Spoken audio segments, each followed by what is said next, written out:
Dugaan keterlibatan orang dalam santer berhembus usai artis Amar Zoni kembali terlibat kasus narkoba di balik rutan. Ironi, dinding tinggi dengan lapisan penjagaan justru menjadi tempat empuk peredaran narkoba. Ada apa dengan sistem di negeri ini dan benarkah pembinaan di dalam lapas sudah berjalan atau memang semudah itu untuk memasuk narkoba di tanah pertiwi ini? Dan kita sudah bersama dengan melalui sambungan Zoom pakar psikologis forensik ada Mas Reza Indragiri. Selamat siang Mas, apa kabar?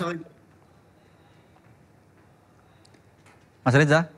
Ya, selamat siang Mas. Suaranya bisa didekatkan lagi mungkin dari mikrofonnya? Selamat siang Mas, tadi katanya aman audionya. Oke, baik. Mungkin bisa jelaskan apa yang membuat Amar Zoni kembali terjerat kasus narkoba hingga 4 kali? Ada faktor dalam, ada faktor luar.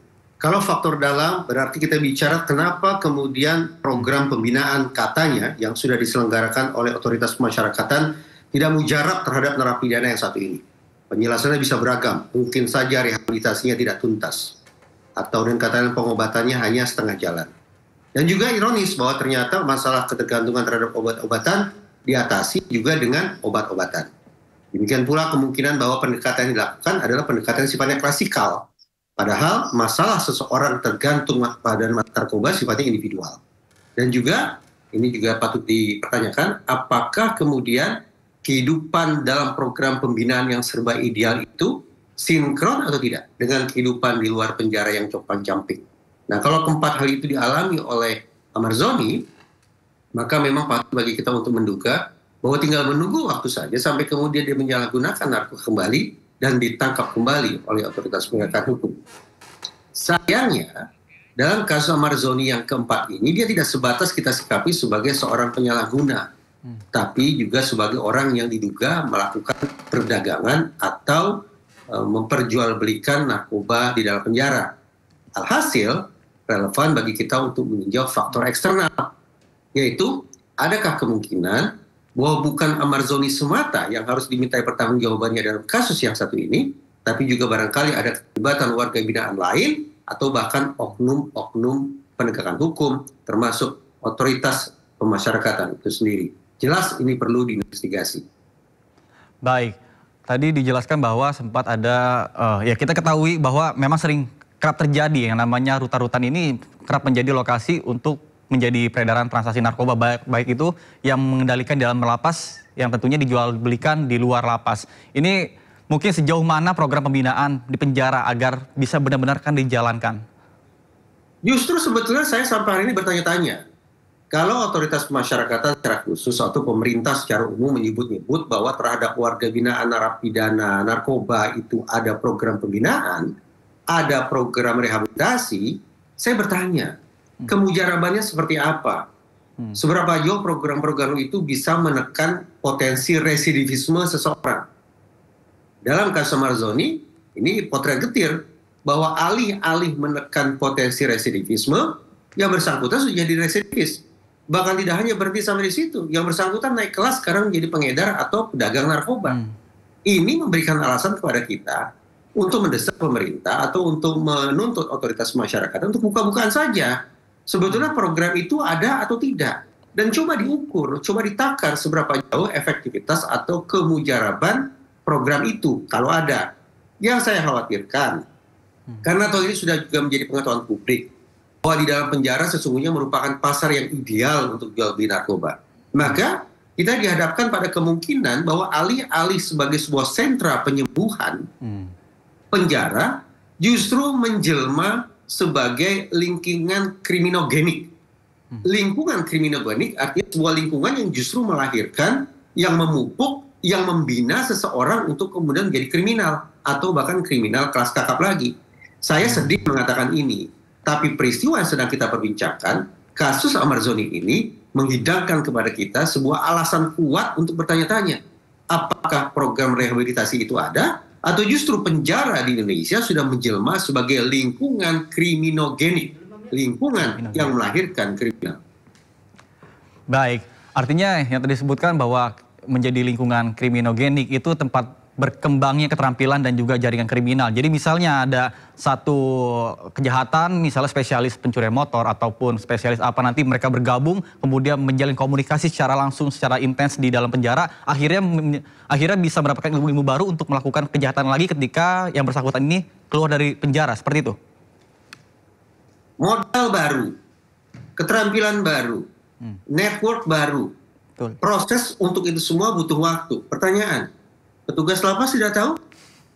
Karena tadi saya katakan ini sudah menjadi rahasia publik, kita punya alasan untuk khawatir bahwa petugas lapas juga adalah pihak yang harus diselidiki, bahkan kemungkinan disidik, untuk memastikan apakah perdagangan narkoba ini semata-mata akan menempatkan Amarzoni di kursi pesakitan, ataukah ada sekian banyak oknum yang juga harus dimintai pertanggungjawabannya. Karena alih-alih menyikapi masalah ini sebagai sebuah kasus individual, jangan-jangan ini merupakan kasus kejahatan terorganisasi yang melibatkan oknum-oknum penegakan hukum lintas lembaga secara sistemik.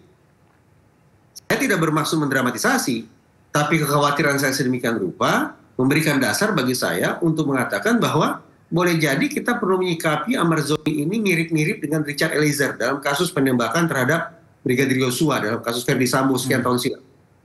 Apa yang saya katakan? Amarzoni ini kita posisikan sebagai terpidana atau narapidana high risk. Bermakna bahwa dia naik kelas dari penyalahguna menjadi pengedar. Pemaknaan kedua, saya khawatir dia menjadi sosok dengan tingkat kebahayaan yang berlipat ganda. Tidak hanya berbahaya bagi dirinya sendiri, tapi juga mungkin berbahaya bagi pihak lain.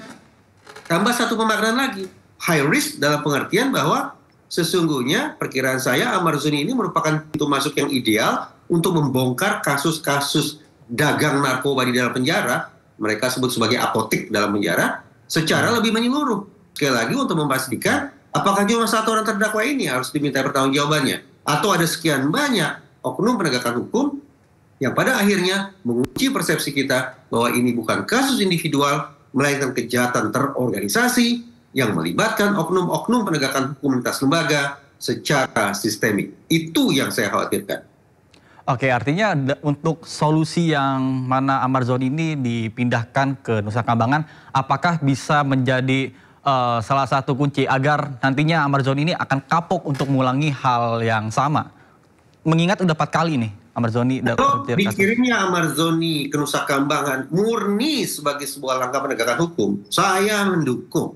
Tapi izinkan sekali lagi saya untuk was-was bahwa penindakan terhadap Amarzoni ini jangan-jangan merupakan sebuah kerja penegakan hukum yang diselenggarakan untuk menutupi kejahatan yang skalanya lebih luas lagi. Jadi ibaratnya Amarzoni ini hanya pengedar kaliber 3. Barangkali ada apotik kelas KA, apotik kelas besar yang ada di penjara-penjara itu, yang kemudian coba ditutup-tutupi dengan kerja penegakan hukum terhadap Amarzoni. Kalau kita bersepakat bahwa sekali lagi ini patut diduga merupakan kejahatan terorganisasi yang melibatkan oknum-oknum penegakan hukum lintas lembaga secara sistemik, maka negara perlu hadir sebagaimana negara dulu melakukan pendampingan terhadap Richard Eliezer.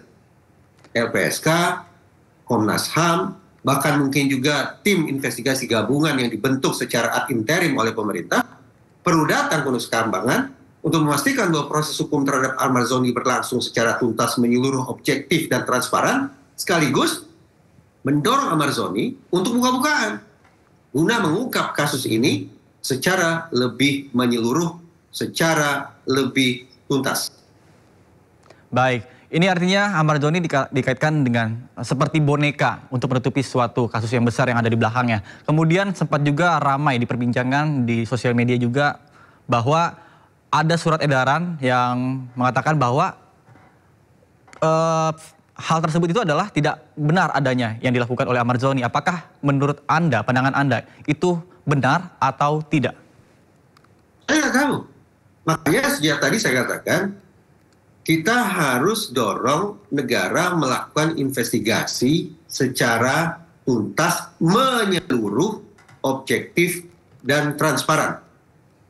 Karena bukan kali ini saja sesungguhnya kita berkasak kusuk tentang penjara yang ironis justru menjadi tempat dagang, tempat jual beli narkoba yang paling ideal.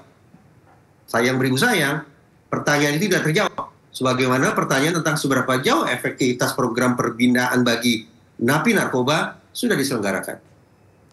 Baik, terima kasih banyak. Sebelumnya Mas Reza Indragiri atas waktunya sudah bergabung bersama kami di program Sindo Siang. Semoga sistem hukum di Indonesia ini bisa semakin lebih baik dan kasus serupa tidak kembali terjadi di kemudian hari. Terima kasih, salam sehat abangku. Terima kasih.